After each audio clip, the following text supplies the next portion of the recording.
स्वागत है सभी आप सबका लक्ष्य नर्सिंग कोचिंग के ऑनलाइन प्लेटफॉर्म में। जैसा कि हम लोगों ने फर्स्ट क्लास पीडिया की थी और आज हमारी जो क्लास सेकेंड है वो विटामिन्स की है। आप जैसे कि स्क्रीन पर देख पा रहे हैं कि आज की जो क्लासेस हमारी विटामिन्स की है।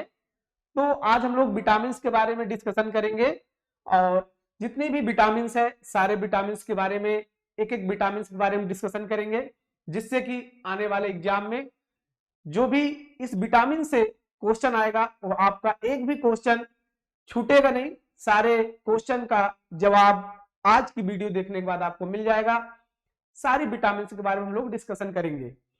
विटामिन बहुत ही इंपॉर्टेंट टॉपिक है और जितने भी नर्सिंग के एग्जाम होते हैं उसमें मैक्सिमम विटामिन से क्वेश्चन पूछे जाते हैं।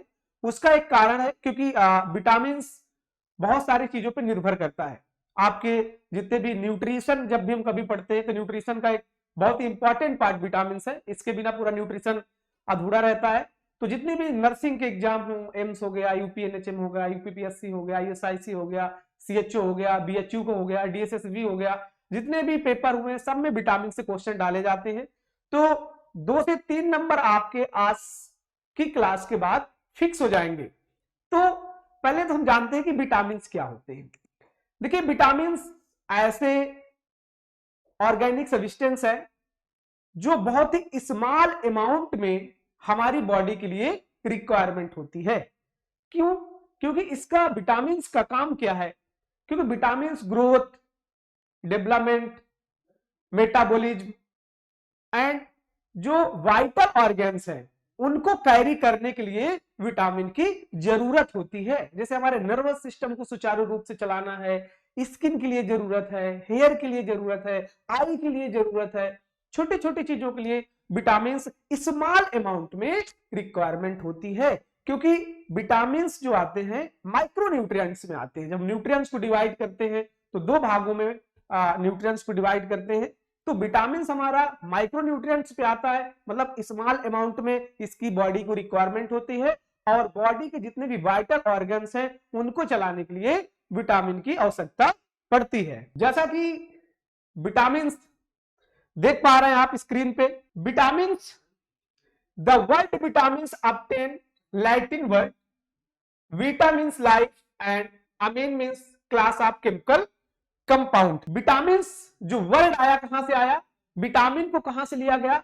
विटामिन एक लैटिन वर्ड है। कौन सा वर्ड है? लैटिन वर्ड है। लैटिन वर्ड से विटामिन को लिया गया। और विटामिन क्या होता है? विटामिन होता है लाइफ एंड अमीन मीन्स क्या होता है? अमीन मीन्स होता है क्लास ऑफ केमिकल कंपाउंड। मतलब कि विटामिन लाइफ, विटामिन लाइफ और amine means class of chemical compound. Class of chemical compound मतलब लाइफ को, vitamin means vitamin life, life को चलाने के लिए विटामिन की जरूरत पड़ती है। क्यों पड़ती है? क्योंकि एक ऑर्गेनिक सब्सटेंस है और हमारे वाइटल ऑर्गन्स को कैरी करने के लिए विटामिन की आवश्यकता होती है। अब हम बात करेंगे कि वाइटल ऑर्गन्स क्या है। देखिए, वाइटल ऑर्गन्स जैसे brain, brain, heart, kidney, lungs, ये सारे क्या है? वाइटल ऑर्गन्स है। अब वाइटल ऑर्गन्स को चलाने के लिए विटामिन की जरूरत पड़ती है। क्योंकि जैसे विटामिन की हमारी बॉडी के अंदर डिफिशियंसी होगी तो कई सारे डिसीज उत्पन्न हो जाते हैं, कई सारे कॉम्प्लिकेशन देखने को मिलते हैं। इसलिए स्मॉल अमाउंट में विटामिन हमको रिक्वायरमेंट होती है। किसके लिए होती है? इसके लिए होती है क्योंकि growth, development, carrying out of vital function of the body. अब विटामिन को डिस्कवर किसने किया? तो विटामिन को फर्स्ट बार 1912 में कैस्मीर फंक नामक वैज्ञानिक ने विटामिन को खोजा और एक स्विट्जरलैंड के न्यूट्रिशियन डाइटिशियन थे। इन्होंने न्यूट्रिशन पे बहुत ही गहरा अध्ययन किया। रिसर्च करने के बाद इनको पता चला कि जो भी हम लोग फूड लेते हैं इस फूड में कुछ ऐसे कंपाउंड्स है, ऐसे ऑर्गेनिक सब्सटेंस होते हैं जो हमें स्मॉल अमाउंट में हमारे फूड से मिलते हैं। जो भी हम खाते हैं, दाल चावल रोटी, जितने भी प्रकार के हम फूड लेते हैं उसमें से हमें विटामिन मिलती है। और इन विटामिन का एक स्पेशल फंक्शन होता है, और अगर ये स्पेशल फंक्शन डिस्टर्ब हो जाए तो उसकी वजह से डिसीज कॉज होती है। किसने पता लगाया? फंक नामक वैज्ञानिक ने पता लगाया। इनको पता चला, ये बहुत ही गहरा इन्होंने अध्ययन किया। स्विट्जरलैंड में ये साइंटिस्ट थे, वहां पे रिसर्च कर रहे थे न्यूट्रिशन पे। उसके बाद इनको पता चला कि विटामिन कोई होता है जो हमारे फूड के अंदर ही होता है, डेली उसको हम इनटेक करते हैं और एक स्पेशल प्रकार का उसका बॉडी के अंदर फंक्शन है। किसने पता लगाया? फंक नामक वैज्ञानिक ने पता लगाया। तो आप बोल सकते हैं कि फादर ऑफ विटामिन, तो फादर ऑफ विटामिन कैस्मिन फंक हो जाएंगे। ठीक है। फर्स्ट बार जो विटामिन को डिस्कवर किया गया, कौन से विटामिन डिस्कवर किया गया? Vitamin B1. 1910 के अंदर फर्स्ट विटामिन को डिस्कवर किया गया, और वो विटामिन क्या थी? विटामिन बी1 थी। फिर उसके बाद सेकेंड विटामिन 1910 में डिस्कवर किया गया, जो विटामिन थी fat soluble vitamin, vitamin A. ये 1913 में आया, 1910 में नहीं 1913 में आया। कौन सा विटामिन? Vitamin A. क्योंकि विटामिन को जब भी हम लोग क्लासिफाई करते हैं, दो भागों में विटामिन को क्लासिफाई करते हैं। एक विटामिन वह विटामिन जो वाटर सॉल्युबल विटामिन होती है, और दूसरी वह विटामिन जो फैट सॉल्युबल विटामिन होती है। अब वाटर सॉल्युबल और फैट सॉल्युबल का मैं आपको डिफरेंस बता रहा हूं। ऐसे विटामिन जो जल के अंदर घुल जाए, इस प्रकार के विटामिन को हम बोलते हैं जल में घुलनशील विटामिन। ऐसे विटामिन जो सिर्फ फैट में घुलनशील हो, इस प्रकार के विटामिन को क्या बोलते हैं हम लोग? Fat soluble vitamin. तो इन्होंने दो भागों में विटामिन को कैटेगराइज कर दिया कि विटामिन दो टाइप्स की होती है, जो वाटर में घुलनशील हो जाए उसको वाटर सॉल्युबल विटामिन, जो फैट में घुल जाए उसको फैट सॉल्युबल विटामिन। अब देखिए, वाटर सॉल्युबल विटामिन हमें डेली रिक्वायरमेंट ज्यादा होती है। क्यों? क्योंकि वो वाटर के साथ डिजॉल्व होती है, और यूरिन के थ्रू, फीसेस के थ्रू, कई सारे उसके रास्ते होते हैं और विटामिनों बाहर चली जाती है। लेकिन जो फैट सॉल्युबल विटामिन होती है वो कुछ समय तक हमारी बॉडी के अंदर स्टोर होती है, क्योंकि हमारे बॉडी के अंदर एक ऑर्गन है जिसका नाम है लीवर। लीवर क्या करता है कि जितने भी फैट सॉल्युबल विटामिन होती है उसको स्टोर करता है, चाहे ए हो जाए, विटामिन डी हो जाए, विटामिन के हो जाए। ये सारी विटामिन क्या है? फैट सॉल्युबल विटामिन है। और इन विटामिन को स्टोर करके कौन रखता है? लीवर रखता है।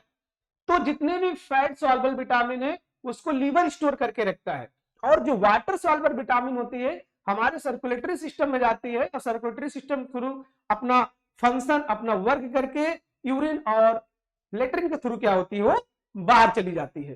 तो हम देखते हैं कि कितने टाइप्स की विटामिन होती है। देखिए, टाइप्स ऑफ विटामिन में हमने फैट सॉल्युबल विटामिन को लिया है कि फैट सॉल्युबल विटामिन क्या है, हमने अभी डिस्कशन कर चुके कि वह विटामिन जो फैट के अंदर डिजॉल्व हो जाती है उसको हम लोग फैट सॉल्युबल विटामिन बोलते हैं।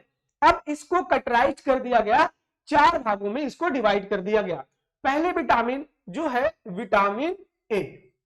विटामिन ए का जो केमिकल नाम है इसका नाम है रेटिनॉल।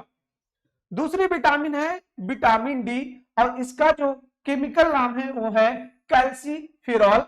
और विटामिन ई है जिसका केमिकल नाम है टोकोफेरॉल, और विटामिन के है जिसका नाम है फाइलोक्विनोन। फाइलोक्विनोन इसका केमिकल नाम है। Vitamin A retinol, vitamin D calciferol, vitamin E tocopherol, और विटामिन के फाइलोक्विनोन। अब इन विटामिन का अलग अलग बॉडी के अंदर फंक्शन होता है। जैसे विटामिन आप पढ़ रहे हैं कि फैट सॉल्युबल विटामिन, तो इसको चार भागों में डिवाइड कर दिया गया। तो डायरेक्ट एग्जाम में आपसे क्वेश्चन पूछेगा कि फैट सॉल्युबल विटामिन कितने प्रकार की होती है, तो आपको बताना है कि फैट सॉल्युबल विटामिन चार प्रकार की होती है। कौन कौन सी? Vitamin A, vitamin D, vitamin E और विटामिन के। इसको चार भागों में डिवाइड कर दिया गया। ये ऐसे विटामिन है जो सिर्फ किसके साथ डिजॉल्व होगी? फैट के साथ। अब फैट क्या है? जैसा जो हम लोग ऑयल लेते हैं, घी खाते हैं, ये सारी चीजें क्या मिलता है हमको?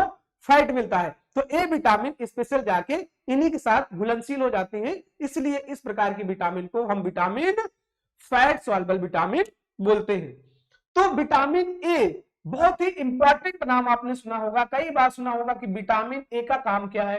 देखिए विटामिन ए का काम क्या है कि विटामिन ए की कमी से एक बहुत ही डिसीज, आप बहुत ही फेमस डिसीज है जिसका नाम है नाइट ब्लाइंडनेस, मतलब कि रतौंधी आपने नाम सुना होगा कि रतौंधी किसी को हो जाती है। अब रतौंधी क्या होती है, जब किसी पेशेंट को, मतलब वो पेशेंट ही हो सकता है एक प्रकार का, कि जब उसको नाइट में, शाम को उसको सारी चीजें दिखाई देना बंद कर दे, डिम डिम विजन, मतलब डिम विजन में दिखाई देना बंद कर दे, तो उसको नाइट ब्लाइंडनेस हो जाता है। वो किसकी कमी से होता है, विटामिन ए की कमी से होता है।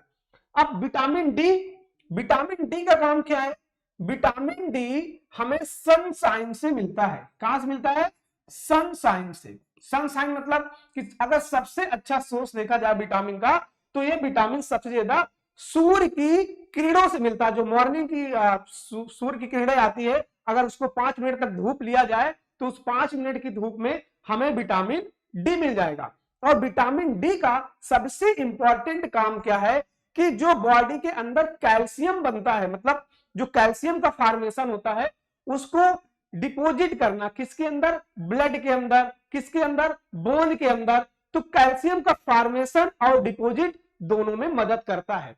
और अब किसी पेशेंट को अगर विटामिन डी की कमी हो जाती है तो उसके हड्डियों में प्रॉब्लम हो जाती है, स्किन में प्रॉब्लम हो जाती है, कैल्शियम की प्रॉब्लम हो जाती है, क्योंकि जो अब्जॉर्प्शन विटामिन करती है डी, उसकी कमी से जो कैल्शियम का अब्जॉर्प्शन होता है वो कम हो जाता है। क्योंकि इसका काम क्या है विटामिन डी का, कि एक कैल्शियम के साथ बाइंड करेगा और बाइंड करने के बाद उसको हड्डियों के अंदर, बोन मतलब हड्डियों के अंदर क्या करेगा, उसको डिपॉजिट करेगा। और अगर ये विटामिन की कमी हो जाएगी तो जो डिपोजिशन है वो क्या हो जाएगा, कम हो जाएगा। दूसरा आप देख रहे हैं कि विटामिन ई का जो केमिकल नाम है, इसको हम लोग टोकोफेरॉल के नाम से जानते हैं। और इसका स्पेशल काम क्या होता है विटामिन ई का, इसको हम लोग एंटी स्टैटिलिटी विटामिन के नाम से जानते हैं और ब्यूटी विटामिन के नाम से जानते हैं। अब एंटी स्टैटिलिटी विटामिन क्या होता है, स्टैटिलिटी मतलब होता है कि जो महिलाएं देखते होंगे कि बहुत सारी शादी शुदा होने के बाद 3 से 4 साल बाद बच्चा नहीं होता, तो बच्चे ना होने की प्रॉब्लम एक विटामिन ही हो सकती है। कि अगर किसी को शादी के बाद इंटरसेक्सुअल कोर्स करने के बाद भी, अगर शादी करने के बाद अगर बच्चा पैदा नहीं हो रहा है, तो इसका मतलब उसके अंदर विटामिन ई की कमी हो सकती है, क्योंकि ये बांझपन करने में वो करता है, क्योंकि रिप्रोडक्शन सिस्टम को चलाने में विटामिन ए बहुत ही ज्यादा हेल्प करता है। दूसरा, इस विटामिन को हम लोग ब्यूटी विटामिन के नाम से जानते हैं। किसके नाम से, ब्यूटी विटामिन के नाम से। मतलब ये हाईएस्ट एंटीऑक्सीडेंट विटामिन होता है, इसलिए इसको ब्यूटी विटामिन के नाम से जानते हैं। अब एंटीऑक्सीडेंट का काम क्या होता है, जब बॉडी के अंदर डाइजेशन होता है, जीआईटी ट्रैक्ट में जब डाइजेशन होता है, तो डाइजेशन के बाद बहुत सारे फ्री रेडिकल्स निकलते हैं। और वो फ्री रेडिकल्स क्या करते हैं, हमारे बॉडी के अंदर जो सेल्स होते हैं उन सेल्स को धीरे धीरे डैमेज करते हैं। लेकिन जो विटामिन ई है वो फ्री रेडिकल्स को क्या करती है, यूरिन के थ्रू और लैट्रिन के थ्रू बाहर कर देती है, तो जिससे कैंसर होने की खतरा कम हो जाता है। और जो एज की प्रॉब्लम होती है उस एज की प्रॉब्लम में भी ये मदद करती है। कौन करती है, विटामिन ई। इसलिए इस विटामिन को ब्यूटी विटामिन के नाम से हम लोग जानते हैं। तो जो लोग ज्यादा एज दिख रहे हैं तो उसको विटामिन ए की जरूरत है। अगर आप टाइम पे विटामिन ए ले रहे हैं तो आपकी जो एजिंग प्रॉब्लम है वो खत्म हो जाएगी। दूसरा, विटामिन के फाइलोक्यूनिन के नाम से इसको जानते हैं, एंटी हेमरेजिक विटामिन के नाम से इसको जानते हैं। एंटी हेमरेजिक विटामिन क्या होता है, ऐसे विटामिन जो ब्लड के क्लॉट में हेल्प करे। मान लीजिए कि किसी को विटामिन के की प्रॉब्लम है, तो उस पेशेंट को क्या होगा कि जैसे कोई चोट लग गई, कहीं ब्लीडिंग चालू हो गई, तो ब्लीडिंग काफी देर तक होती जाएगी, क्लॉट नहीं बनेंगे। क्यों क्लॉट नहीं बनेंगे, क्योंकि उसके अंदर विटामिन के की कमी है, मतलब उसके अंदर एक क्लॉटिंग फैक्टर की कमी है, जिसको नाम बोलते हैं प्रोथ्रोम्बिन। तो प्रोथ्रोम्बिन की कमी के कारण क्या होगा कि ब्लड काफी देर तक निकलेगा, ब्लीडिंग काफी देर तक निकलेगी, जिसकी वजह से पेशेंट को कई सारे कॉम्प्लिकेशन हो सकते हैं। सबसे ज्यादा ये प्रॉब्लम देखने को मिलती है न्यू बॉर्न के अंदर, किसके अंदर, न्यू बॉर्न के अंदर सबसे ज्यादा प्रॉब्लम देखने को मिलती है। इसीलिए जैसे बच्चा पैदा होता है तुरंत फास्ट हम क्या देते हैं उसको, विटामिन के का इंजेक्शन देते हैं, इससे कि आने वाले टाइम पे उसको कोई कॉम्प्लिकेशन ना हो। तो ये रही फैट सॉल्युबल विटामिन। अब हम इसको एक एक करके डिटेल में पढ़ेंगे। जैसे वाटर सॉल्युबल विटामिन आपके सामने आ गया, वाटर सॉल्युबल विटामिन।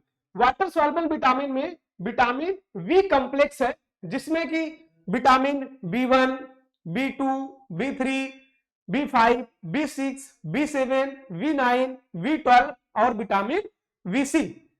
ये दोनों विटामिन क्या है, वाटर सॉल्युबल विटामिन है। अब वाटर सॉल्युबल विटामिन क्या होता है, ऐसे विटामिन जो जल के अंदर घुलनशील हो, जल से मिल जाए, इस प्रकार के विटामिन को क्या बोलेंगे हम लोग, वाटर सॉल्युबल विटामिन बोलेंगे। तो ऐसे विटामिन जो जल के अंदर घुल जाए, कौन सा विटामिन, वाटर सॉल्युबल विटामिन। अब वाटर सॉल्युबल विटामिन में एक विटामिन बी कॉम्प्लेक्स है जो इसका बहुत बड़ा ग्रुप है, इसमें कई सारी विटामिन आ जाएंगी।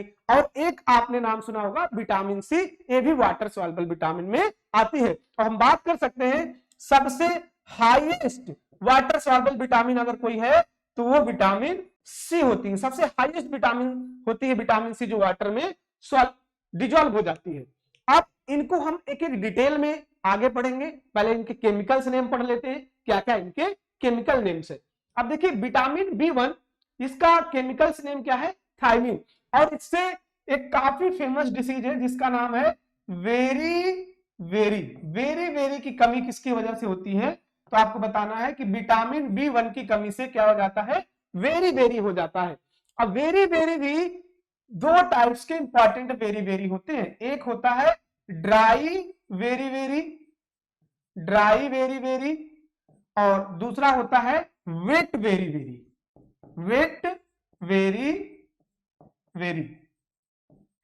अब ड्राई वेरी में क्या होता है कि ये न्यूरो की डिसीज कॉज करता है, क्या कॉज करता है, न्यूरो की डिसीज करता है, मतलब न्यूरो डिसऑर्डर कॉज करता है। और जो वेट वेरी है ये क्या करता है, हार्ट की डिसीज को कॉज करता है, क्या डिसीज करता है, हार्ट की डिसीज कॉज करता है। तो जब ड्राई वेरी किसी को हो जाएगा तो उसमें देखेंगे कि छोटे बच्चों में बहुत ज्यादा ड्राई वेरी हो रहा है, एडल्ट में बहुत ज्यादा डेरी देखने को मिलता है, तो उसमें पेशेंट बहुत सूख जाएगा, न्यूरो की उसको प्रॉब्लम्स हो जाएगी, ब्लड सर्कुलेशन बहुत अच्छा नहीं रहेगा। और वेट वेरी में क्या होगा कि हार्ट जो होता है इनलार्जमेंट हो जाता है, हार्ट मतलब हृदय बहुत ज्यादा बढ़ जाता है। उससे क्या हो जाता है, जब हार्ट इनलार्जमेंट हो जाता है तो जो ब्लड का सर्कुलेशन है वो बहुत ज्यादा बढ़ जाता है, मतलब पेशेंट को हाइपरटेंशन हो जाएगा, उसका ब्लड प्रेशर बढ़ जाएगा, उसका कार्डियक आउटपुट बढ़ जाएगा। और जैसे उसका कार्डियक आउटपुट बढ़ेगा तो क्या होगा, एडिमा हो जाएगा, क्या हो जाएगा, एडिमा। अब एडिमा क्या होता है, पैरों में, बॉडी में कई जगह आपको सूजन देखने को मिलेगी, स्वेलिंग हो जाएगी। उस स्वेलिंग को हम क्या बोलेंगे, वेट वेरी। और वेट वेरी में खास बात यह है कि जो हार्ट होता है वो इनलार्जमेंट हो जाता है। अब उसके इनलार्जमेंट से जो उसके वेंट्रिकल चैम्बर्स है वहां से जो हार्ट रेट एक बार कॉन्ट्रैक्ट करता है तो 70 ml ब्लड क्या करता है, फ्लो करता है। तो उससे कार्डियक आउटपुट बढ़ जाएगा, और जब कार्डियक आउटपुट बढ़ जाएगा तो पूरी बॉडी में जाकर के जो फ्लूइड है वो जाकर के इंटरस्टेटियल फ्लूइड में कलेक्ट हो जाएगा, जिससे पेशेंट को स्वेलिंग आ जाएगी। तो इंपॉर्टेंट है, दो वेरी होंगे, पहला वेरी ड्राई वेरी, दूसरा जो वेरी होगा कौन सा होगा, वेट वेरी। वेट मींस क्या होता है, गीला, वेट मींस क्या होता है, गीला। ड्राई मींस क्या होता है, सूखा।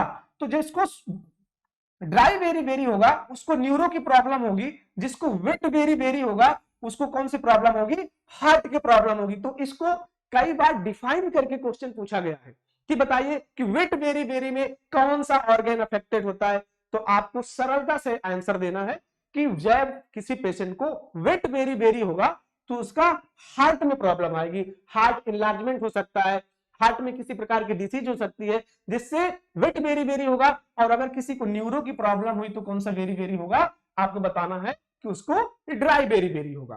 तो किसकी विटामिन की कमी से होता है वेरी, विटामिन B1 की कमी से। इसका रासायनिक नाम क्या है, तो बताना है आपको थायमिन, कि थायमिन एक विटामिन B1 है जिसकी कमी से बेरी बेरी रोग हो जाता है। काफी प्रसिद्ध मतलब कि कई बार क्वेश्चन में पूछा गया कि बताइए कि विटामिन बेरी बेरी किसकी विटामिन की कमी से होता है, तो आपको आंसर देना है कि थायमिन की कमी से विटामिन B1 होता है, उसकी कमी से बेरी बेरी हो जाता है। ठीक है, दूसरा विटामिन है विटामिन B2 और इसका नाम है राइबोफ्लेविन। क्या नाम इसका? राइबोफ्लेविन। ये बड़ा इंपॉर्टेंट क्वेश्चन है। विटामिन B2 की कमी से कई बार जब यहां पे देखेंगे लिप्स के पास काफी ड्राई हो जाएगा, यहां पे कट जाएगा, जो टंग्स है इसके अंदर बहुत ज्यादा ब्राउननेस आ जाता है, मतलब कि रेड रेड चिपटे पड़ जाते हैं, तो विटामिन B2 की कमी से होता है। ग्लोटाइटिस एक बीमारी है, वो हो जाती है, सूजन आ जाती है जीभ के अंदर, होठों में कट पिट जाते हैं, स्किन के अंदर बहुत सारे धब्बे आ जाते हैं, दाग धब्बे आ जाते हैं। तो इस प्रकार की विटामिन को हम लोग बोलते हैं विटामिन B2। और विटामिन B2 का जो रासायनिक नाम है उसका क्या है? राइबोफ्लेविन। और अगर इसकी कमी हो जाएगी तो चिलोसिस एक बीमारी है, वो हो जाएगी, जो होंठ के किनारे किनारे आप लिप्स के देखेंगे कि कट जाएंगे, काफी सारे रेडनेस हो जाएगा, आपकी टंग में काफी सारे रेडनेस आ जाएंगे। तो इस प्रकार की विटामिन को क्या बोलते हैं हम लोग? विटामिन B2 बोलते हैं। तीसरी विटामिन हमारे पास विटामिन B3 और इसका रासायनिक नाम क्या है? नियासिन नाम है। क्या नाम है इसका? नियासिन। अब देखिए इसमें से क्वेश्चन कई बार पूछा गया है कि कौन सी विटामिन है जिसके अंदर 4D सिम्टम देखने को मिलते हैं। किसके सिम्टम? 4D सिम्टम देखने को मिलते हैं। अब हम बात करें 4D सिम्टम क्या होगा, तो एक बीमारी जिसका नाम डायरिया। क्या नाम है? डायरिया। अगर किसी को डायरिया हो जाए, डर्मेटाइटिस हो जाए, डर्मेटाइटिस, तीसरा डिमेंशिया, डिमेंशिया, और चौथा डेथ। इस बीमारी का नाम होता है प्लेग्रा। क्या नाम इसका? प्लेग्रा नाम है। ऐसे विटामिन जिस विटामिन में 4D सिम्टम देखने को मिलते हैं, कौन सी विटामिन है? Vitamin B3। रासायनिक नाम क्या है उसका? नियासिन। नियासिन की कमी से 4D सिम्टम देखने को मिलते हैं। अब 4D सिम्टम क्या होता है? 4D सिम्टम का मतलब डायरिया। पहला डी का मतलब क्या होगा?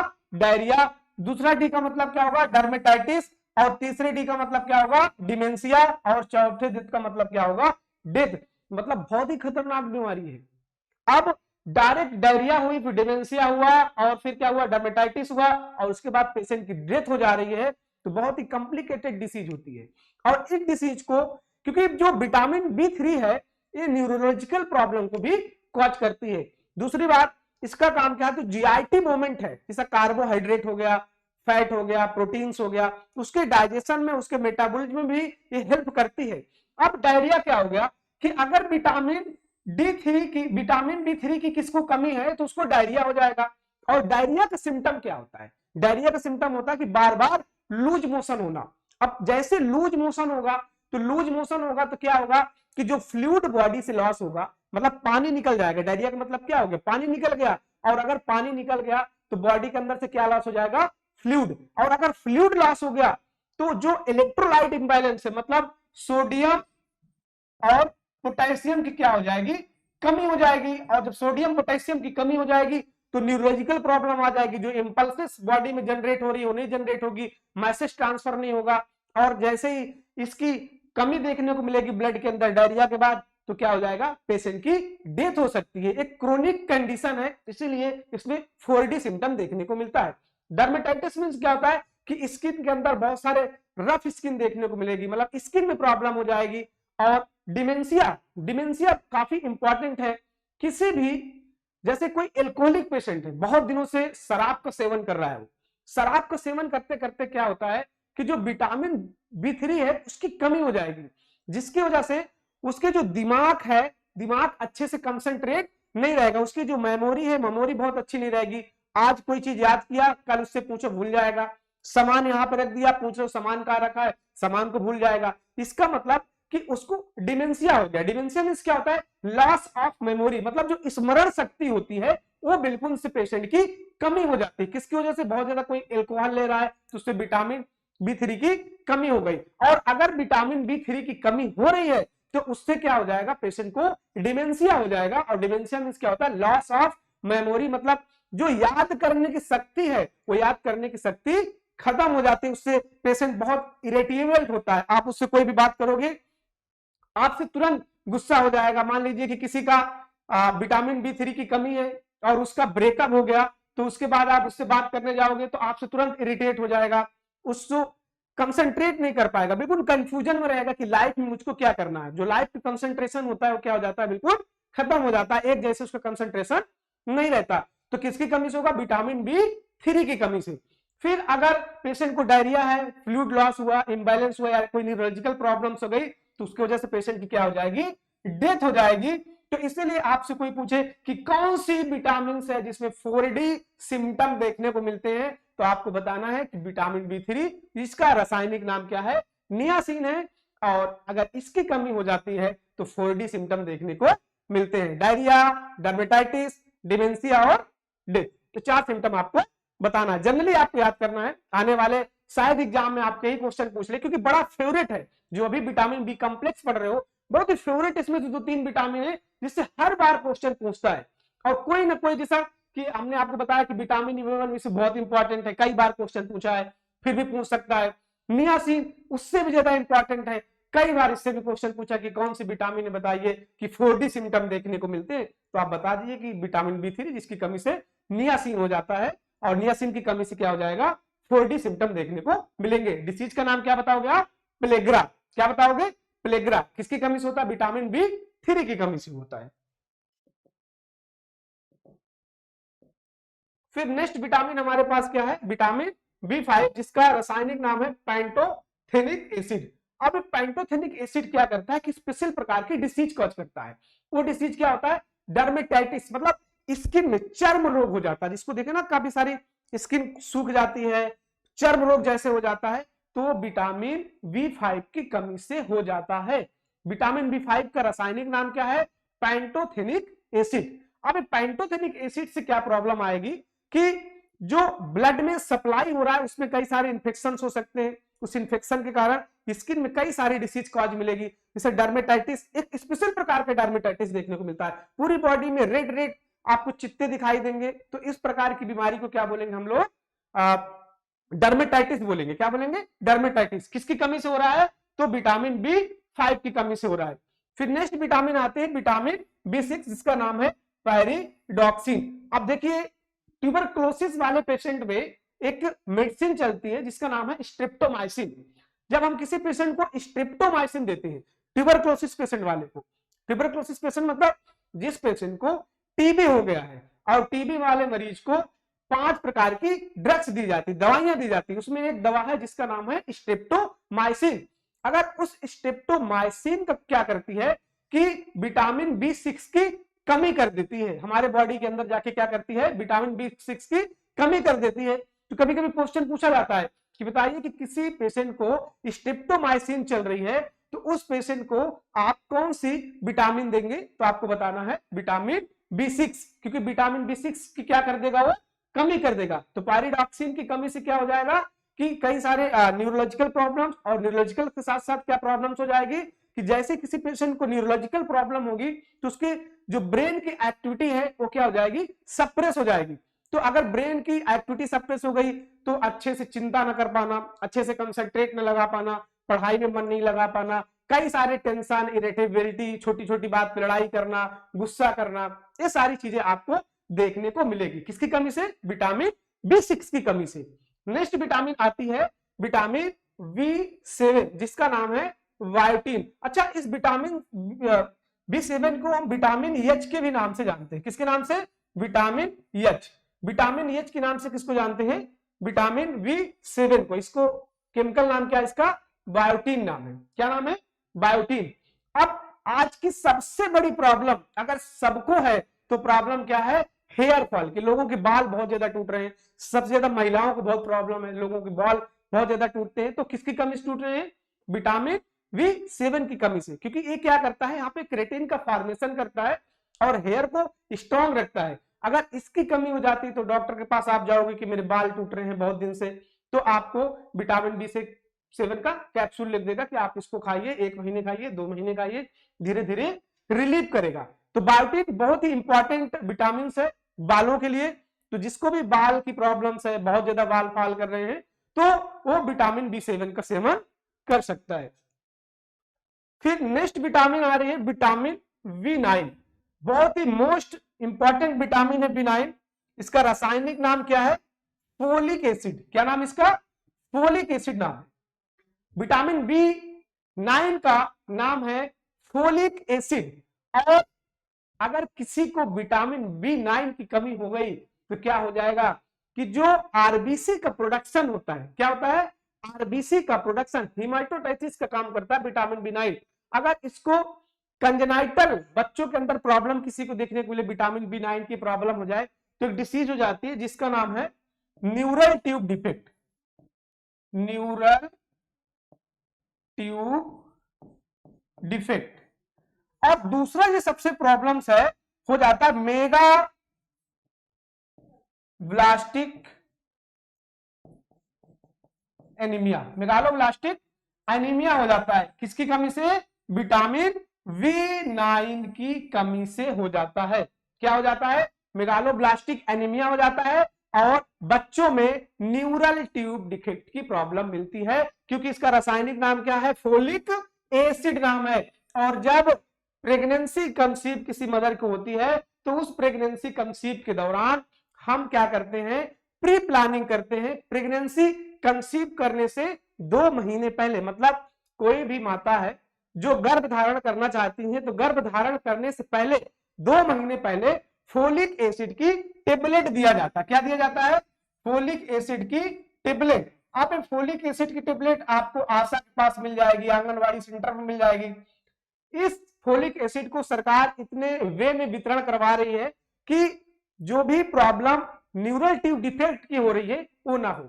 अब जैसे ही प्रेगनेंसी कंसीव होगी तो आपको 400 माइक्रोग्राम आपको इसको डेली लेनी है। इसकी वजह से क्या होगा कि जो न्यूरल ट्यूब डिफेक्ट की प्रॉब्लम आ रही बच्चों में, जिसको हम स्पाइनो बायोफिडा बोल रहे हैं, उसकी प्रॉब्लम दूर हो जाएगी।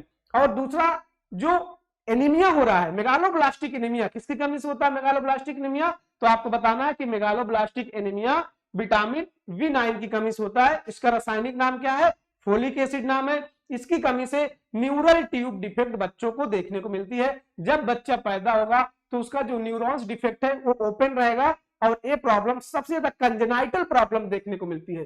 तो कौन सी विटामिन है जो न्यूरल ट्यूब को डिफेक्ट करती है? तो आपको बताना है कि विटामिन B9 है, जिसका रासायनिक नाम फोलिक एसिड है और इस क्या करती है कि न्यूरल ट्यूब डिफेक्ट को कॉज करती है। और अगर इसकी कमी हो गई तो एक बीमारी हो जाती है जिसका नाम एनीमिया। कौन सी एनीमिया? मेगालोब्लास्टिक एनीमिया पेशेंट को हो जाता है। फिर next vitamin, vitamin B12। Vitamin B12 बहुत ही इंपॉर्टेंट विटामिन है।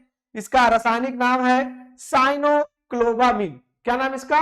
साइनोक्लोबामिन। अब साइनोक्लोबामिन का काम क्या है कि यह पोएसिस का काम करती है। पोएसिस का मतलब कि ब्लड के फॉर्मेशन में बहुत ज्यादा हेल्प करती है। जब ब्लड बनता है तो उसमें हेल्प करती है। पोएसिस का मतलब क्या होता है?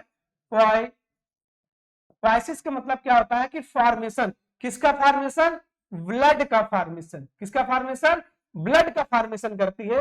और अगर इसकी कमी हो जाए तो उसके अंदर विटामिन मतलब एनीमिया हो जाता है। क्या हो जाता है? एनीमिया हो जाता है। क्या हो जाता है?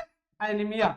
और किस प्रकार का एनीमिया हो जाएगा? तो आपको बताना है परनीसियस एनीमिया हो जाता है। कौन सी एनीमिया? परनीसियस एनीमिया देखने को मिलेगा किसके अंदर? अगर किसी के अंदर विटामिन B12 की कमी है तब। अगर किसी पेशेंट को विटामिन B12 की कमी है तो उसके अंदर जो एनीमिया देखने को मिलेगा वो कौन सी एनीमिया होगी? परनीसियस एनीमिया देखने को मिलेगी। परनीसियस एनीमिया किसकी कमी से होता है? विटामिन B12 की कमी से होता है। अब विटामिन B12 का रासायनिक नाम क्या है? तो आपको बताना है साइनोक्लोबामिन जो होता है इसका रासायनिक नाम है।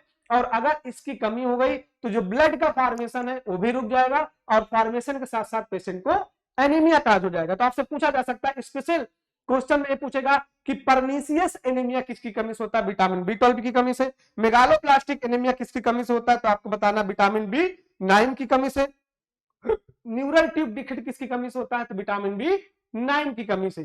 तो ये विटामिन बी कॉम्प्लेक्स के जितने भी रूप थे हमने आपको बताया कि इतनी प्रकार की विटामिन होती है विटामिन बी कॉम्प्लेक्स में, एक काफी सारा इसका ग्रुप है, इसीलिए इसका नाम रख दिया गया विटामिन बी कॉम्प्लेक्स। कॉम्प्लेक्स मतलब कई सारे उसमें ग्रुप आ गए। अब देख ही पा रहे हैं कितने सारी विटामिन है, ठीक है। तो अब विटामिन बी 12 का एनिमल सोर्स ही होता है, मतलब किसी भी विटामिन को लेने के लिए सिर्फ दो प्रकार के सोर्स होते हैं। कौन कौन से सोर्स? पहला सोर्स आपको देखने को मिलेगा एनिमल सोर्स, एनिमल। दूसरा मिलेगा आपको वेजिटेबल। अब वेजिटेबल की बात करें तो प्लांट सोर्स बोल सकते हैं उसको, क्या बोल सकते हैं? Plant source. तो या तो एनिमल सोर्स या तो प्लांट सोर्स। लेकिन विटामिन बी 12 सबसे ज्यादा उनके अंदर कमी होती है जो वेजिटेरियन होते हैं, प्योर वेजिटेरियन होते हैं, क्योंकि वेजिटेरियन वाले पेशेंट जो भी व्यक्ति होते हैं वेजिटेरियंस होते हैं, तो उसके अंदर विटामिन बी 12 की कमी देखी गई है, तो जिसके वजह से उनको सबसे ज्यादा एनीमिया देखने को मिलता है और विटामिन बी 12 की कमी मिलती है। क्योंकि विटामिन बी 12 वेजिटेरियन में मतलब किसी भी प्लांट में कोई भी सब्जी हो जाए, चाहे ग्रीन सब्जी हो जाए, किसी भी प्रकार की जो फ्रूट्स होते हैं, जो वेजिटेबल्स होता है उसके अंदर प्रेजेंट नहीं होती। ये इसका सबसे अच्छा सोर्स क्या होता है? एनिमल सोर्स होता है। अब एनिमल सोर्स कौन कौन से हो जाएंगे? जैसे कि मिल्क से बने प्रोडक्ट, जैसे घी हो गया, दही हो गया, दूध हो गया, पनीर हो गया, इन सारी चीजों में इसका सबसे अच्छा सोर्स देखने को मिलता है। मीट हो गया, अंडा हो गया, मछली हो गई, लीवर हो गया, इन सारी चीजों में विटामिन बी 12 का सबसे अच्छा सोर्स देखने को मिला है। लेकिन प्लांट की मतलब जो वेजिटेरियन है, वेजिटेबल्स और फ्रूट्स के अंदर इसकी कमी देखी गई है। इसीलिए डॉक्टर आपको मिल्क प्रोडक्ट के लिए क्या करते हैं? इंक्रीज करते हैं कि किसी भी को अगर विटामिन बी 12 की कमी है तो उसको 100% एनीमिया है। एनीमिया इसलिए क्योंकि विटामिन बी 12 का काम क्या है कि यह ब्लड के फॉर्मेशन में हेल्प करती है, और अगर जब ब्लड का फॉर्मेशन अच्छे से नहीं होगा तो पता है कि आरबीसी नहीं बनेगा, और आरबीसी नहीं बनेगा तो क्या हो जाएगा? एनीमिया हो जाएगा। क्योंकि हमें पता है कि ब्लड में होता है आरबीसी। क्या होता है? आरबीसी। और आरबीसी के अंदर क्या प्रेजेंट होता है? हीमोग्लोबिन। और हीमोग्लोबिन के अंदर क्या प्रेजेंट होता है? आयरन। जब ब्लड का फॉर्मेशन रुक जाएगा तो आरबीसी का फॉर्मेशन कम होगा, क्योंकि ब्लड सेल्स के अंदर सबसे ज्यादा कोई किसी प्रकार का सेल्स देखा गया है तो किस प्रकार का सेल देखा गया है? RBC cell. जो आरबीसी होता है सबसे ज्यादा होता है। फिर आरबीसी के अंदर क्या प्रेजेंट होते हैं? हीमोग्लोबिन। क्योंकि हीमोग्लोबिन की वजह से क्या होता है? ब्लड रेड दिखाई देता है। जो हमें ब्लड लाल दिखाई देता है किसके कारण? हीमोग्लोबिन के कारण। तो हीमोग्लोबिन की कमी होगी तो किसकी कमी हो जाएगी? आयरन की कमी हो जाएगी। और अगर आयरन की कमी हो गई तो बोलते हैं ना कि हीमोग्लोबिन के पेशेंट के अंदर कमी हो गई। और अगर हीमोग्लोबिन की कमी है तो पेशेंट को क्या हो गया? एनीमिया हो गया। क्या हो गया? एनीमिया। और ये एनीमिया कब हुआ? जब विटामिन बी 12 की कमी देखी गई, जिससे ब्लड का फॉर्मेशन कम हुआ। ब्लड कम हुआ तो आरबीसी कम हुई, आरबीसी कम हुई तो हीमोग्लोबिन कम हुआ, हीमोग्लोबिन कम हो गई तो आयरन की कमी हो गई। अब आप डॉक्टर के पास पहुंच गए, डॉक्टर आपको क्या दे देगा? आयरन की टेबलेट। किसकी टेबलेट? आयरन की टेबलेट। और ये आयरन जब खाओगे तो क्या बन जाएगा? हीमोग्लोबिन। और अगर हीमोग्लोबिन बना तो किसका फॉर्मेशन होगा? आरबीसी का। और आरबीसी का जब ज्यादा प्रोडक्शन होगा तो क्या मेंटेन हो जाएगा? ब्लड। और जब ब्लड मेंटेन हो जाएगा तो जो एनीमिया की प्रॉब्लम है वो क्या हो जाएगी? कम। क्योंकि एनीमिया का मतलब ये होता है कि आरबीसी का डिक्रीज होना, ब्लड से आरबीसी का डिक्रीज होना, दैट इज कॉल्ड एनीमिया। और आरबीसी बनती कैसे? हीमोग्लोबिन से बनती है। जितना अच्छा हीमोग्लोबिन रहेगा उतना अच्छा आरबीसी रहेगा। और अगर आरबीसी जितना अच्छा ब्लड के अंदर रहेगा, ब्लड वैल्यू उतना मेंटेन रहेगा। क्योंकि सबसे ज्यादा कोई अगर सेल्स ब्लड के अंदर प्रेजेंट है तो आरबीसी ही है। तो एनीमिया देखने के कारण जो सबसे ज्यादा देखा गया वो वेजिटेरियन लोगों में देखा गया। उसका सबसे प्रमुख कारण क्या था? कि वेजिटेरियन में विटामिन बी 12 का सोर्स कम था। ये बात पूरी थी विटामिन बी कॉम्प्लेक्स की। अब एक विटामिन और देख पा रहे हैं आप यहाँ पे कि एक विटामिन और यहाँ पे है, जिस विटामिन का नाम है विटामिन वीसी। और विटामिन वीसी भी किसमें आती है? वाटर सॉल्युबल विटामिन में आती है। इसका केमिकल्स नेम क्या है? Ascorbic acid. विटामिन बीसी का केमिकल्स नेम क्या है? Ascorbic acid. और जो एस्कॉर्बिक एसिड विटामिन की इससे जो कमी होती है हो जाता है स्कर्वी। क्या हो जाता है? स्कर्वी। और स्कर्वी होने से क्या होता है कि कहीं से भी ब्लीडिंग चालू हो सकता है। क्या हो सकता है? ब्लीडिंग। और विटामिन बीसी, जो विटामिन सी है, इसका बड़ा इंपॉर्टेंट रोल है कि अगर बॉडी के अंदर किसी प्रकार का इंफेक्शन हो, किसी प्रकार का इन्फ्लेमेशन मतलब कि सूजन बॉडी के अंदर आ जा रही है, तो उसको मेंटेन करने के लिए विटामिन सी दिया जाता है, क्योंकि इसका सबसे इंपॉर्टेंट है कि इम्यूनिटी को बिल्ड करता है। क्या करता है? इम्यूनिटी को बिल्ड करता है। अगर इम्यूनिटी को बिल्ड कर रहा है तो इसका मतलब कि बहुत ही इंपॉर्टेंट विटामिन है। इन्फेक्शन से लड़ने के लिए विटामिन सी हेल्प करता है। अभी कोरोना जब हो रहा था तो सभी मेडिसिन के साथ विटामिन सी दिया जाता था। लिम्सी नाम से विटामिन आती थी, लिम्सी, लिम्सी के नाम से आती थी, 500 मिलीग्राम की, 500 मिलीग्राम की विटामिन आती थी, जिसको दिया जाता था कोरोना में। क्योंकि इसका काम क्या है? बहुत इंपॉर्टेंट काम है। पहले तो इन्फेक्शन से फाइट करता है, मतलब किसी प्रकार का हमारे बॉडी के अंदर संक्रमण हो जाए, कोई भी प्रकार का इन्फेक्शन हो जाए तो उससे लड़ने का काम करेगा। दूसरा, स्कर्वी इसी की कमी से हो जाता है, मतलब कि जो कोलेजन फाइबर्स होता है बॉडी के अंदर, कोलेजन फाइबर्स होते हैं, तो कोलेजन फाइबर्स का फॉर्मेशन का काम भी विटामिन सी ही करता है। और अगर इसकी कमी हो गई तो मसूड़ों से कोई चोट लगी तो ब्लीडिंग चालू हो गई, तो इस प्रकार को हम क्या बोलते हैं? स्कर्वी बोलते हैं। तो इसका रासायनिक नाम क्या है? स्कर्बिक एसिड। इसकी कमी से होने वाला रोग क्या है? स्कर्वी। ठीक है। अब ये हाईएस्ट वाटर सॉल्युबल विटामिन होता है। कौन सा? विटामिन आपका सी। और इसको हीट सेंसिटिव विटामिन के नाम से भी हम लोग जानते हैं। हीट सेंसिटिव विटामिन क्या होता है? ऐसे विटामिन जिसको आप गर्म करोगे तो इसका पूरा जो तत्व है वो खराब हो जाएगा, मतलब आपके किसी काम का नहीं है। अब इसका सबसे रिचेस्ट सोर्स क्या होता है? कई बार एग्जाम में पूछा गया कि विटामिन सी सबसे ज्यादा किसमें पाया जाता है, तो पहले तो इसका जो रिचेस्ट सोर्स हुआ करता था वो हुआ करता था आंवला। क्या हुआ करता था? आंवला। अभी इसका रिचेस्ट सोर्स चेंज हो गया है, अब हो गया है ऑरेंज। क्या हो गया है?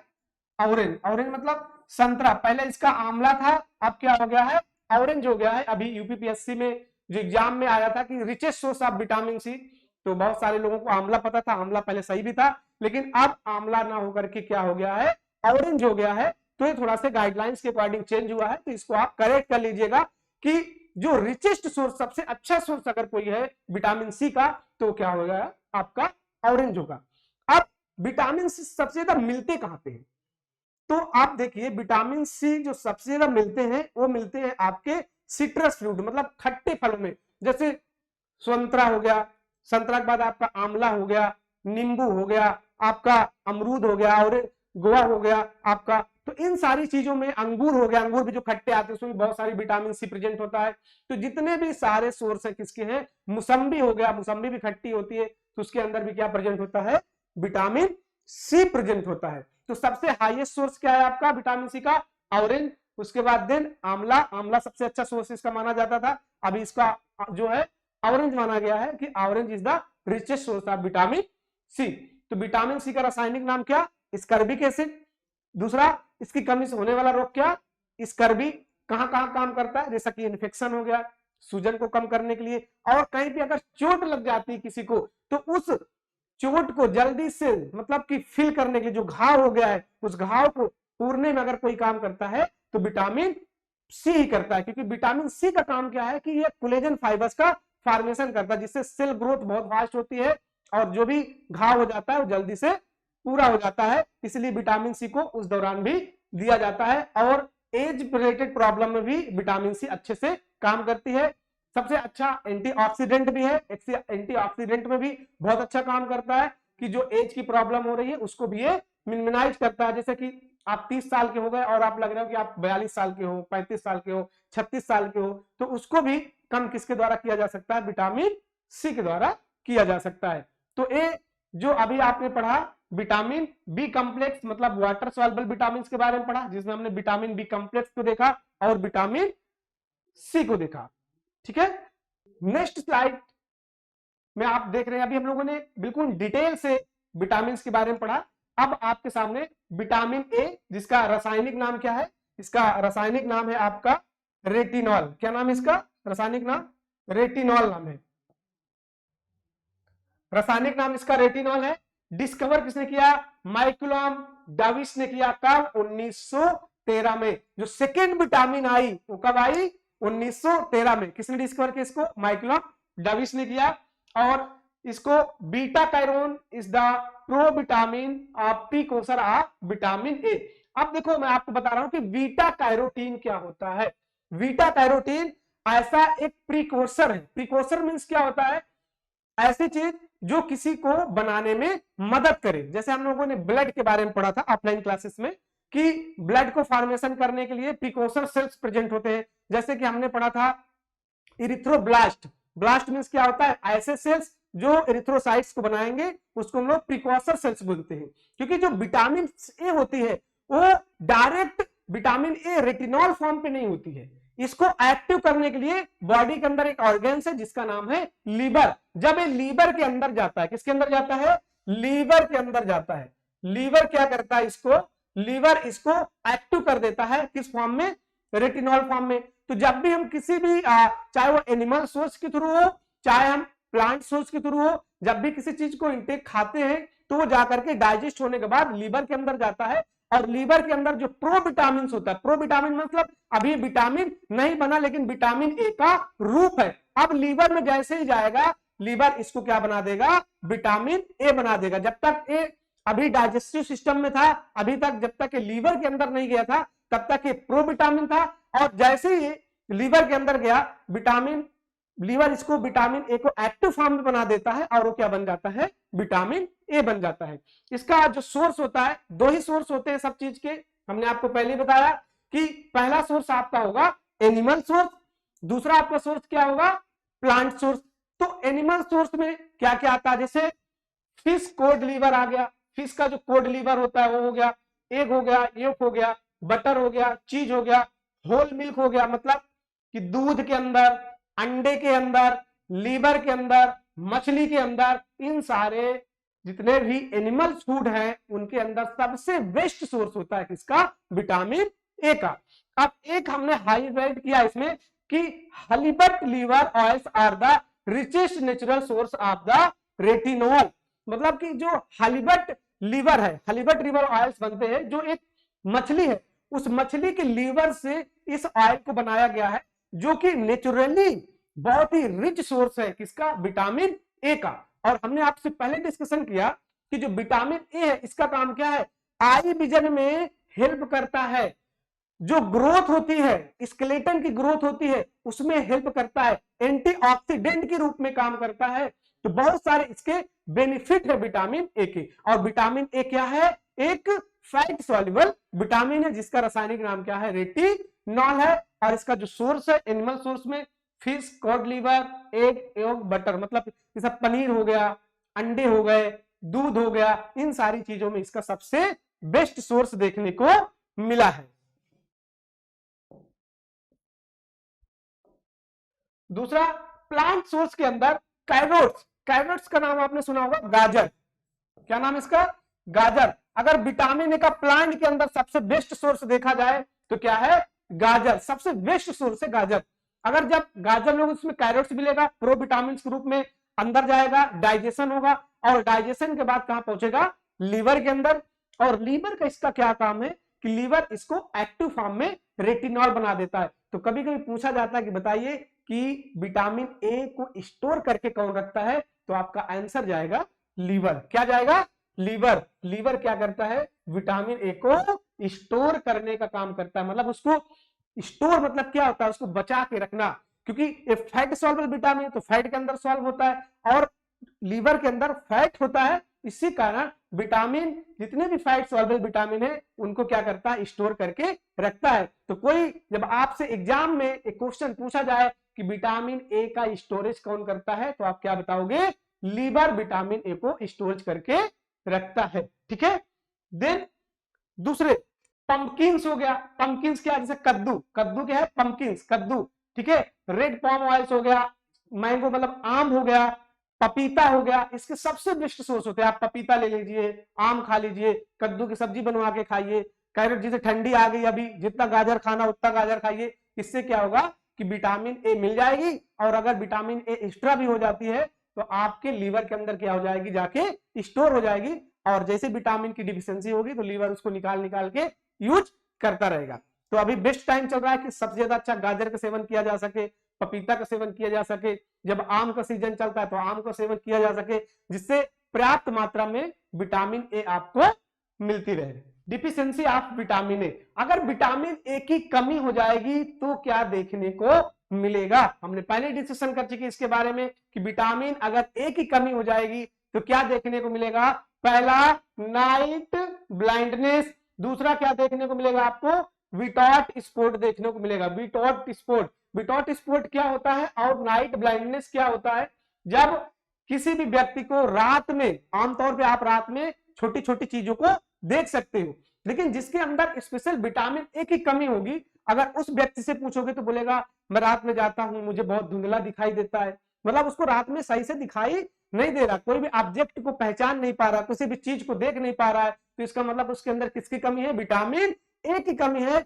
और फर्स्ट सिम्टम है विटामिन ए का, अगर कोई पूछे कि विटामिन ए का फर्स्ट सिम्टम बताओ तो आपको बताना है नाइट ब्लाइंडनेस, मतलब अगर किसी के अंदर विटामिन ए की कमी हो रही है तो उसके अंदर यह है कि विटामिन ए में नाइट ब्लाइंडनेस देखने को मिलता है, रात में उसको दिखाई देना कम पड़ जाएगा।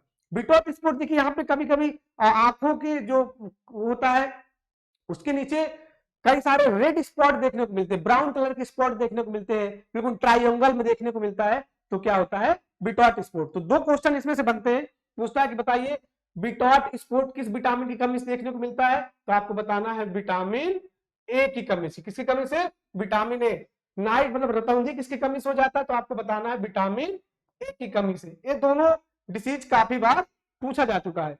जीरो पैथलेमिया में एक बीमारी होती है, क्या होती है? जीरो पैथलेमिया, जीरो पैथलीमिया, जीरो पैथलीमिया भी विटामिन ए की कमी से देखने को मिलता है। और क्या होता है? ड्राई, आंखों के चारों ओर खूब रेडनेस और ड्राइनेस देखने को मिलेगा, तो क्या है? जीरो पैथलेमिया डिसीज का नाम है। किसकी कमी से होगा? विटामिन ए की कमी से। तो विटॉट स्पॉट किसकी कमी से देखने को मिलेगा? विटामिन ए की कमी से। नाइट ब्लाइंडनेस किसकी कमी से देखने को मिलेगा? विटामिन ए की कमी से। जीरो पैथलेमिया किसकी कमी से देखने को मिलेगा? विटामिन ए की कमी से। और अगर विटामिन ए की कमी हो रही है तो सोर्स हमने आपको बता दिया है कि कौन कौन से सोर्स में सबसे अच्छा विटामिन ए आपको मिल जाएगा। दूसरा विटामिन डी, ये भी फैट सॉल्युबल विटामिन है, और इसका काम क्या है? फैट सॉल्युबल विटामिन का, फैट सॉल्युबल विटामिन का काम क्या है कि यह विटामिन डी है और इसका रासायनिक नाम क्या है? कैल्सीफेरॉल। क्या नाम इसका? कैल्सीफेरॉल। और it is also known as sunshine vitamin और एंटी रिकेट्स विटामिन के नाम से जानते हैं, क्योंकि सबसे ज्यादा अभी हमने डिस्कशन किया था कि सूर्य की किरणों से, मतलब जो धूप हम लोग सुबह सुबह लेते हैं ना, हमारे पुराने लोग बोलते हैं कि सुबह धूप लेना चाहिए, लेकिन आजकल के जमाने में कौन सुबह सुबह उठ के धूप लेता है? सबकी लाइफ इतनी बिजी हो गई है, इसीलिए विटामिन डी की कमी देखने को मिलती है। और विटामिन डी का काम क्या है? कि विटामिन डी का काम मैंने आपको पहले डिस्कशन बता दिया कि विटामिन डी का काम है कि जो कैल्शियम है, कैल्शियम को बोन के अंदर अच्छे से अब्जॉर्प्शन करना। जीआईटी से जब हम कोई चीज खाते हैं तो उसमें कैल्शियम होता है, उस कैल्शियम को अब्जॉर्ब करने का काम कौन करता है? विटामिन डी ही करती है। अगर विटामिन डी की कमी है तो डाइजेस्टिव सिस्टम में जो विटामिन कैल्शियम आ रहे हैं उन कैल्शियम को अब्जॉर्प्शन कम हो जाएगा, जिसकी वजह से कैल्शियम की कमी देखने को मिलेगी। और अगर कैल्शियम की कमी देखने को मिली तो लोगों को क्या प्रॉब्लम हो जाएगी? बच्चों में सबसे स्पेशल प्रकार की डिसीज होती है जिसका नाम हम लोग पढ़ते हैं रिकेट्स। क्या पढ़ते हैं? रिकेट्स। किसके अंदर देखने को मिलेगा रिकेट्स? चाइल्ड के अंदर देखने को मिलेगा। किसके अंदर? चाइल्ड के अंदर। तो पूछा जाए कि विटामिन डी की कमी है तो बताइए बच्चों के अंदर कौन सी बीमारी देखने को मिलेगा? तो आपको बताना है रिकेट्स देखने को मिलेगा। और ओस्टियोमाइलेशिया, ओस्टियोमाइलेशिया किसके अंदर देखने को मिलेगा? तो आपको बताना है कि ओस्टियोमाइलेशिया एडल्ट के अंदर देखने को मिलेगा। किसके अंदर? एडल्ट के अंदर। अब ओस्टियोमाइलेशिया क्या होता है? जो बोन्स होते हैं उसकी डेंसिटी कमजोर हो जाती है, बोन बिल्कुल कमजोर हो जाते हैं। कमजोर क्यों हो गए? पहली बात विटामिन डी की कमी हुई, विटामिन डी की कमी हुई तो क्या हो गया? कैल्शियम का अब्जॉर्प्शन कम हो गया, और जब कैल्शियम का अब्जॉर्प्शन कम हो गया तो बोन क्या हो गई?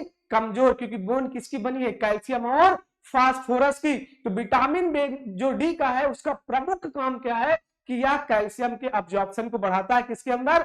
बोन के अंदर। जीआईटी से कैल्शियम को लेता है, जीआईटी से कैल्शियम के अब्जॉर्प्शन को बढ़ाता है। किसके अंदर? ब्लड के अंदर भी बढ़ाता है और बोन के अंदर भी बढ़ाता है। जब विटामिन, देखिए किसी पेशेंट को बर्न हो जाए, मतलब किसी की स्किन डैमेज हो जाए, जल जाए, बर्न हो जाए, तो पूछा जाता है कि कौन सी विटामिन काम नहीं करेगी, तो विटामिन बी जो डी है वो काम नहीं करेगी, क्योंकि जब भी किसी की स्किन जल जाएगी, स्किन के थ्रू ही विटामिन 3 अब्जॉर्ब होती है और जाके हमारे बॉडी के अंदर इसका एक्शन करती है।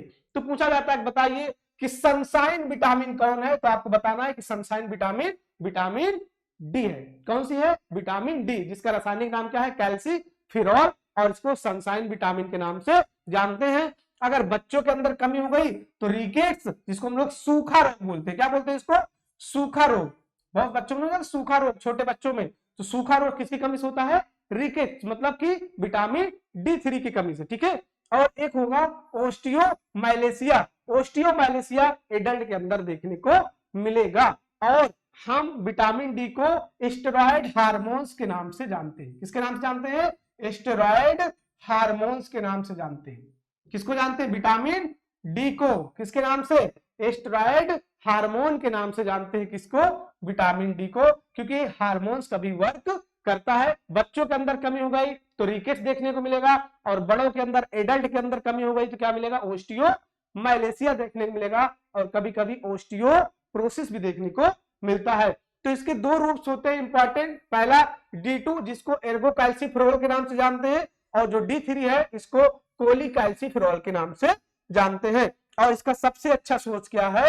सनलाइट, मतलब आप सुबह सुबह 5 मिनट धूप लीजिए और आपको विटामिन डी की कमी नहीं होगी। तो सबसे बेस्ट सोर्स विटामिन डी का है वो क्या है? सूर्य की किरण, सनलाइट। और अगर आप उसको भी नहीं ले पा रहे हो तो फिर मीट खाओ, अंडे खाओ, मछली खाओ, उससे मिलेगा, लेकिन सनलाइट से अच्छा कुछ भी नहीं। इसलिए आदत डालो, सुबह उठो, धूप लो 10 मिनट, और उसके बाद अपने काम में लग जाओ। आप भी खुश, विटामिन डी भी खुश, क्योंकि विटामिन डी भी आपको देना चाहते हैं और आप लेना ही नहीं चाहते, तो विटामिन डी आपको नहीं मिलेगी।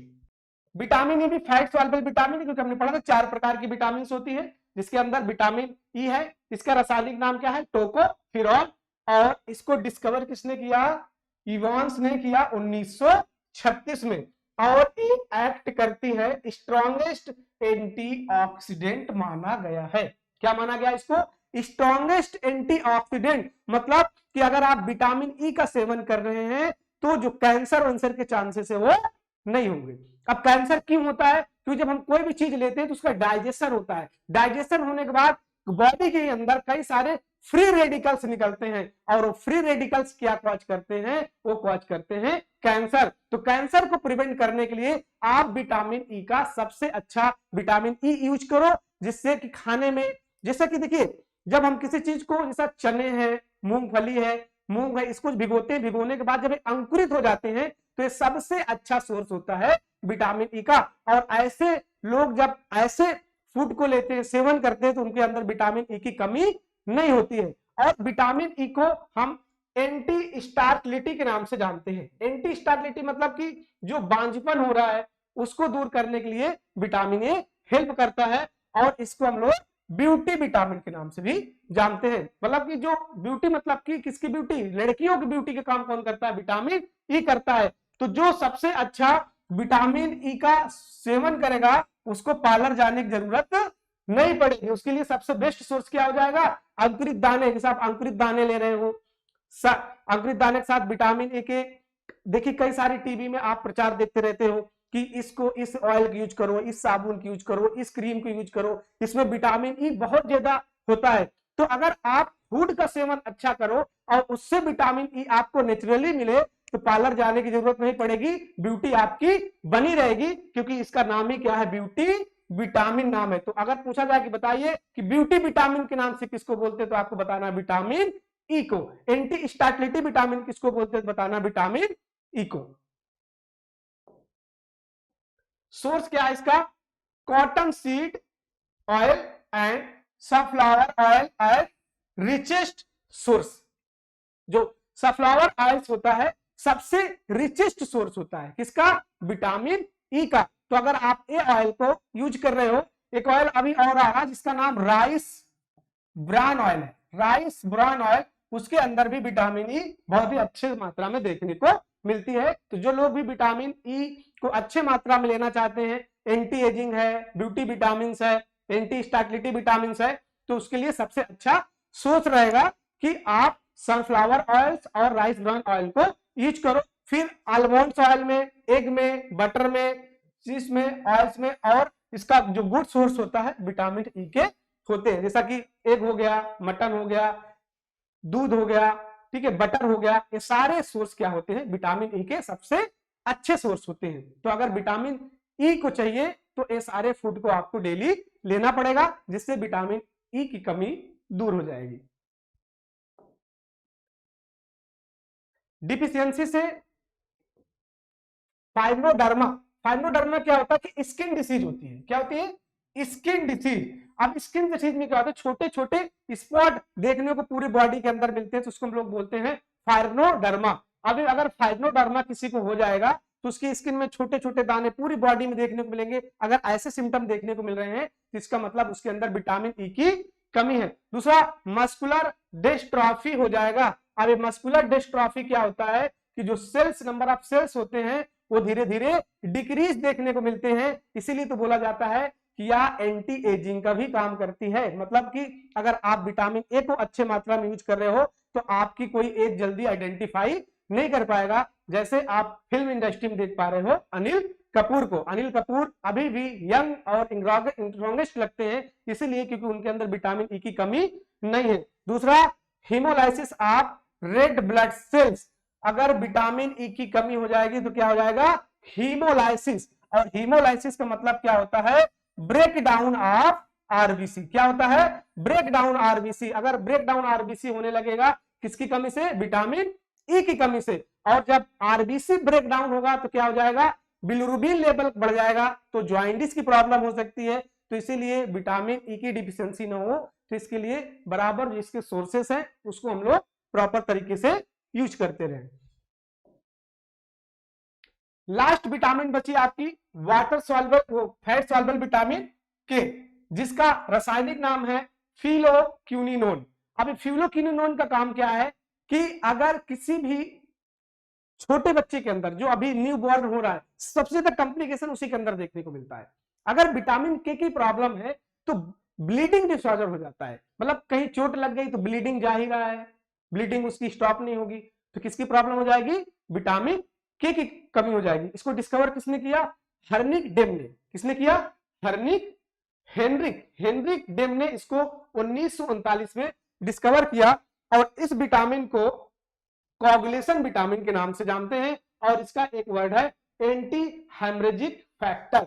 एंटी हेमरेजिक फैक्टर क्या होता है, ऐसे फैक्टर जो हेमरेज मतलब क्या होता है, ब्लीडिंग को हम लोग क्या बोलते हैं, हेमरेज बोलते हैं। और ये ब्लीडिंग को स्टॉप करने के लिए अगर हम विटामिन के दे देते हैं तो ब्लीडिंग क्या हो जाती है, स्टॉप हो जाती है। तो इसको बोलते हैं एंटी हेमरेज। और कोगुलेशन मींस क्या होता है, ब्लड के क्लॉट होने को प्रोसेस को क्या बोला जाता है, कोगुलेशन बोला जाता है। तो इसको हम लोग आंसर हो जाए coagulation and vitamin anti haemorrhagic factor के नाम से जानते हैं। और इसका स्टोरेज कहां पे होता है, तो होता है लीवर के अंदर। कहां पे होता है, लीवर के अंदर। क्योंकि अभी हमने आपको बताया कि जितने भी फैट सॉल्युबल विटामिन है उसका मैक्सिमम जो स्टोरेज है किसके अंदर होता है, लीवर के अंदर होता है। और किसी को अगर वारफरीन, एक वारफरीन टेबलेट आता है, वारफरीन जो कि एंटीकोगुलेंट होता है, अगर वारफरीन का डोज किसी पेशेंट को ज्यादा हो जाए तो उस दौरान आप एंटीडॉट के रूप में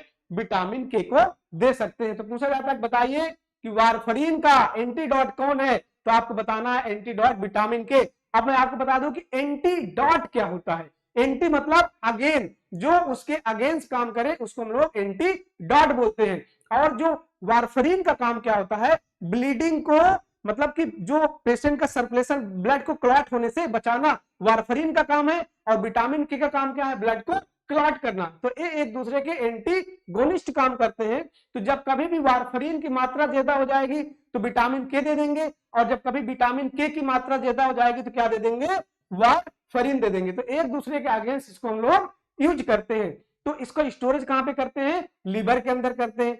और इसका जो सोर्स होता है एनिमल सोर्स, एनिमल सोर्स कहां पे, मिल्क और मीट के अंदर सबसे ज्यादा देखने को विटामिन के मिलता है। तो अगर किसी भी को विटामिन के की प्रॉब्लम है तो उसको मीट हो गया, मिल्क हो गया, एनिमल सोर्सेस को यूज करना चाहिए, जिससे इसकी धीरे धीरे कमी दूर हो जाएगी। और जब भी कभी चोट लगेगी, किसी प्रकार की जो ब्लीडिंग होगी, वह ब्लीडिंग ना होकर के स्टॉप हो सकती है, क्योंकि यह प्रोथ्रोम्बिन जो एक फैक्टर होता है, ब्लड क्लॉटिंग फैक्टर, उसका काम क्या है? ब्लड को क्लॉट करना। लेकिन जब भी किसी पेशेंट के अंदर विटामिन के की कमी होगी तो ब्लड आसानी से क्लॉट नहीं होगा, और अगर ब्लड क्लॉट नहीं होगा तो ब्लीडिंग बहुत ज्यादा होगा, और अगर ब्लड बहुत ज्यादा लॉस हो गया तो पेशेंट को शॉक हो सकता है, पेशेंट की डेथ भी हो सकती है। तो बड़ा कॉम्प्लिकेशंस होता है। सबसे ज्यादा न्यू बॉर्न के अंदर देखने को मिलता है, और एडल्ट के अंदर मोस्ट कॉमन कभी कभी देखने को मिलता है। तो जैसे ही न्यू बॉर्न का बर्थ होता है तो एज बर्थ तुरंत हम लोग उसको विटामिन के का इंजेक्शन देते हैं, जिससे कि होने वाले ब्लीडिंग के कॉम्प्लिकेशन को रोका जा सके। तो ये थी आपकी वाटर वो फैट सॉल्युबल विटामिन। तो आज हमने क्या पढ़ा? फैट सॉल्युबल विटामिन को डिटेल में पढ़ा, और जो वाटर सॉल्युबल विटामिन थी उसको भी एक एक हमने देखा, और हम कल वाटर सॉल्युबल विटामिन के बारे में आगे पढ़ेंगे और आपको उसमें बताएंगे कि कितना, क्या क्या इसके सोर्स हैं, क्या क्या इसके एनिमल सोर्स हैं, क्या क्या इसके वेजिटेबल सोर्स हैं, दोनों के बारे में पढ़ेंगे, और कितना डेली रिक्वायरमेंट होता है आईसीएमआर के अकॉर्डिंग। आईसीएमआर एक संस्था है जिसका नाम है Indian council medical of research. अब इसके अकॉर्डिंग क्या हुआ है कि डिस्ट्रीब्यूट किया गया कि कितना विटामिन ए की जरूरत है, कितना विटामिन बी की जरूरत है, कितना विटामिन ई की जरूरत है, डेली हमें चाहिए, क्योंकि ये क्या है? वाटर सॉल्युबल विटामिन हम लोग डेली यूज करते हैं और डेली बाहर हो जाता है। तो कितना अमाउंट में हमें इसको चाहिए कि जिसकी कमी ना मिले, क्या क्या इसके सोर्सेस हैं, कितना हम डेली इसको यूज कर पाते हैं, ये कल की वीडियो में आगे देखेंगे। तो अभी चैनल को लाइक कर दो, सब्सक्राइब कर दो और वीडियो को शेयर कर दो, जिससे कि आने वाली कल की क्लास में आपको पूरी इंफॉर्मेशन मिल जाए। और कमेंट बॉक्स में कमेंट करके बताओ कि कैसी क्लासेस रही और किसकी और आपको क्लासेस चाहिए, क्योंकि कंटिन्यू आपको लक्ष्य नर्सिंग कोचिंग द्वारा आपको डेली क्लासेस मिलेंगी। क्योंकि जितने भी बच्चे ऑफलाइन नहीं पढ़ पा रहे हैं उनको ऑनलाइन व्यवस्था दी गई है। सारे कंटेंट आपको अच्छे डिलीवर्ड मिलेंगे, अच्छे से आपको एमसीक्यू करवाए जाएंगे। जैसे ही हमारा विटामिन कल खत्म होगा तो उसका हम एमसीक्यू सेशन लाएंगे, जिससे कि जो आपने थ्योरी पढ़ा उस थ्योरी को आप अच्छे से एमसीक्यू करके उसको सॉल्व कर पाओ और आने वाले एग्जाम में अपनी सीट को कंफर्म कर पाओ। मकर संक्रांति की सबको बहुत ढेर सारी शुभकामनाएं, और आज की क्लास यहीं तक, मिलते हैं कल। जय हिंद।